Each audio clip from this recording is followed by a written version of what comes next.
कितने अफजल मारोगे, घर घर से अफजल निकलेगा। ये हमारी रक्षा कौन करेगा जब हम मंदिरों की रक्षा नहीं कर पा रहे हैं? तो कुछ लोग मंत्र के रूप में उनकी हनुमान चालीसा को जपते हैं, चौपाइयों को जपते हैं। मैं तो बहुत अच्छा नहीं मानता उनको, क्योंकि क्रूर और राक्षसी तो थे ही। भारत देश हमारा प्रणाम।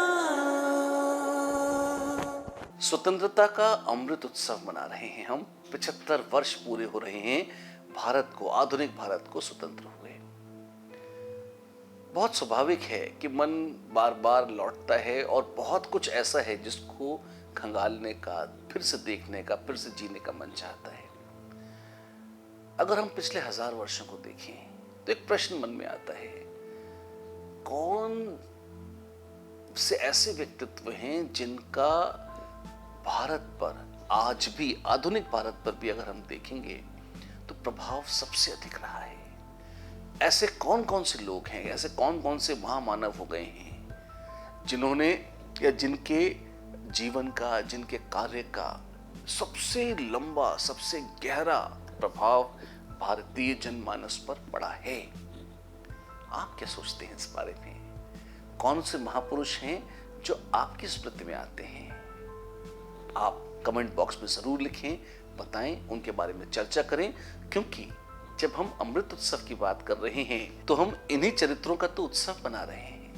और जैसे जैसे हम इनकी चर्चा करेंगे, इनके बारे में बातें करेंगे, उनका कुछ अंश हमारे अंदर भी आता है, कुछ अच्छाई हम भी ग्रहण करते हैं। और यही इस सारी चर्चा का अंश भी है या लक्ष्य भी है कि कुछ हम भी सीखें, कुछ हम भी अपना परिमार्जन करें और कुछ बेहतर आगे बन के निकलें। अगर मैं दृष्टि डालता हूं पिछले 1000 वर्षों पर, 1000 वर्ष लंबा समय है, आपको वराह मिहिर मिल जाएंगे जो विज्ञान के क्षेत्र में थे। आप चर्चा कर सकते हैं पृथ्वीराज चौहान की, जो कि बहुत प्रतापी सम्राट हुए हैं। राजराज चोल की आप बात कर सकते हैं दक्षिण भारत में। कई ऐसे बड़े लोग हुए हैं। महात्मा गांधी की चर्चा कुछ लोग कर सकते हैं, सुभाष चंद्र बोस की हो सकती है, स्वयं विवेकानंद की चर्चा करी जा सकती है। साधारण चरित्रों की अगर हम चर्चा कर रहे हैं तो निस्संदेह है। लेकिन जिस चरित्र का जो मेरा आकलन है, मेरे हिसाब से सबसे अधिक प्रभाव भारतीय जनमानस पर पड़ा है, सबसे अधिक प्रभाव सबसे अधिक संख्या में लोगों पर पड़ा है और सबसे लंबे समय तक पड़ा रहा है, वो है, सोचिए कौन हो सकते हैं वो है तुलसीदास। तुलसीदास, जी हाँ। मैं यहां राजाओं की, सम्राटों की, महावीरों की बात नहीं कर रहा, मैं बात कर रहा हूं भक्त कवि तुलसीदास की। हनुमान चालीसा हो या रामचरितमानस, और या तुलसी बाबा के कहे हुए दोहे, चौपाइयां और दूसरे छंद हों, ये ऐसी अद्भुत थाती है जिसको पिछले 500-550 सालों से लेकर कितने लाखों करोड़ों लोग अपनी जीवन यात्रा पूरी करते आए हैं। जीवन की शुरुआत से जीवन के अंत तक अगर किसी चीज ने उनका साथ निभाया है तो वो तुलसी बाबा की कविता है।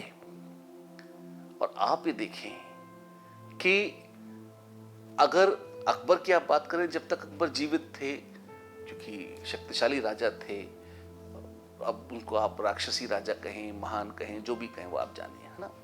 मैं तो बहुत अच्छा नहीं मानता उनको, क्योंकि क्रूर और राक्षसी तो थे ही। लेकिन जो उनको महान भी मानते हैं, तो आप ये देखें कि बड़े बड़े राजाओं का जो प्रभाव है उनके जीवन काल तक रहा। मर गए तो मान लो जो उनकी लेगेसी थी वो 20 साल, 30 साल, 50 साल चली, इससे तक कुछ नहीं था। औरंगजेब को भी देखें, कितनी क्रूरता और दरिंदगी रही हो, मरने के बाद कहानी खत्म। अगर आप गांधी जी की लेगेसी देखें तो ठीक है, गांधी जी की लेगेसी एक बहुत क्रूर और यातनामय पार्टीशन रहा है, करोड़ों लोगों का विस्थापन, ये सब भी उस लेगेसी का हिस्सा है। लेकिन इसका प्रभाव कब तक रहेगा? आज 75 साल बाद भी इसका प्रभाव है, मैं नहीं कहूंगा नहीं है। पाकिस्तान हमारे बगल में बैठा है, वो भी उस लेगेसी का ही हिस्सा है जिसने देश का बंटवारा स्वीकार किया। और ये ऋणात्मक लेगेसी है, कोई बहुत अच्छी बात नहीं है, कोई महान वाली बात भी नहीं है, गड़बड़ बात है। लेकिन 500 बरस तक ये लेगेसी नहीं रहने वाली। मुझे पूरा विश्वास है कि आने वाले 20, 25, 30, 40, 50, 100 बरस में ये सब निपट जाएगा। 500, 550, 600 बरस तक तलवार नहीं चलती, फिर तो कलम की ताकत ही जिंदा रहती है। और वहां पे आप देखेंगे कि जिस समय सनातन धर्म पर संकट था, जिस समय हर तरफ से तलवारों के वार हो रहे थे और लोगों के मन में आस्था बिखरने की कगार पर आ खड़ी हुई थी, उस समय भक्त कवियों ने अपने प्रभाव से उस पूरे सनातन धर्म को बिखरने से बचा लिया। अगर विदर्भियों ने मूर्तियां तोड़ी और कहा कि नहीं, तोड़ दी तुम्हारी मूर्तियां, कौन रक्षा करेगा उनकी, तो उन्होंने पत्थरों पर सिंदूर लगा दिया, कहा हर पत्थर भगवान है, चलो पूजा करो। कितने पत्थर तोड़ोगे, हर जगह पत्थर है। बोलते ना लोग, कितने अफजल मारोगे, घर घर से अफजल निकलेगा। ये तो आज का नया मॉडर्न ड्रामा है ना। समर्थ गुरु रामदास थे जिन्होंने इसकी शुरुआत करी थी, ऐसा मेरे पास सूचना है। अगर कहीं कोई गलती हो रही हो तो ज्ञानी लोग क्षमा करें, आप अपडेट कर दीजिएगा। जो शिवाजी के गुरु थे समर्थ गुरु रामदास, उन्होंने क्या कहा? उन्होंने कहा जब मुस्लिम आक्रांता मूर्तियां तोड़ रहे थे, मंदिर तोड़ रहे थे, तो अब इतनी सुंदर मूर्ति और मंदिर जिनको बनाने में वर्षों लग जाते थे, बहुत कला कौशल लगता था, तोड़ना तो बड़ा आसान है, खट जाए और अब तोड़ दिया। आपको खाली जंगली और वहशीपन चाहिए तोड़ने के लिए, कोई कला तो चाहिए नहीं। तो लोगों के मन में एक बड़ी निराशा का भाव घर कर गया था कि हमारे तो मंदिर तोड़ दिए जाते हैं, हमारी रक्षा कौन करेगा जब हम मंदिरों की रक्षा नहीं कर पा रहे हैं तो। और उस समय जब सनातन धर्म विनाश के कगार पे था, तब हमारे संत महात्माओं ने कहा कि ये लो सिंदूर और लगाओ पत्थर पर, यही गणेश जी हैं, यही हनुमान जी हैं, कर लो उपासना। अपनी उपासना की नई विधियां उन्होंने रखी और हमारी पूरी संस्कृति को बिखरने से बचा लिया। उस बिखराव को यदि किसी एक ग्रंथ ने सबसे अधिक बचाया, बहुतों ने बहुत सारा काम किया, कोई मेरा विरोध नहीं है इससे, लेकिन अधिक प्रभाव सबसे अधिक रहा है तो आप खुद देख सकते हैं तुलसीदास का रहा है। 1000 वर्षों में न कोई राजा, न कोई सेनापति, न कोई वैज्ञानिक, सबसे अधिक प्रभाव मेरे आकलन में अगर भारतीय उपमहाद्वीप पर किसी का रहा है तो वो गोस्वामी तुलसीदास का है। क्योंकि, और कारण क्या है उसका, जो बड़े प्रचंड प्रभाव है लोगों पर, वो 50, 100, 150, 200 बरस में, 200 बरस में तो अंग्रेज आए चले गए, पूरा उनका प्रभाव शुरू और खत्म हो गया। 190 बरस में अंग्रेज का आना और जाना सब कुछ खत्म हो गया। 550 बरस का समय बहुत लंबा समय है। इतने लंबे समय तक अगर आपने ऐसा कोई ग्रंथ लोगों को दिया है जो जीवन से मरण तक बड़े बड़े विद्वान और पंडितों को भी जो मोहित करता है, और जो अनपढ़ और गरीब, जिसको लोग गंवार बोलते हैं, तो जो कि वास्तव में गंवार नहीं है, असंस्कृत नहीं है, वो हो सकता है निरक्षर हो, वो व्यक्ति भी तुलसीदास को समझता है। और बड़े बड़े ज्ञानी और पंडित और मर्मज्ञ भी तुलसीदास को महान मानते हैं। टैगोर जैसे लोग भी तुलसीदास की वंदना करते हैं।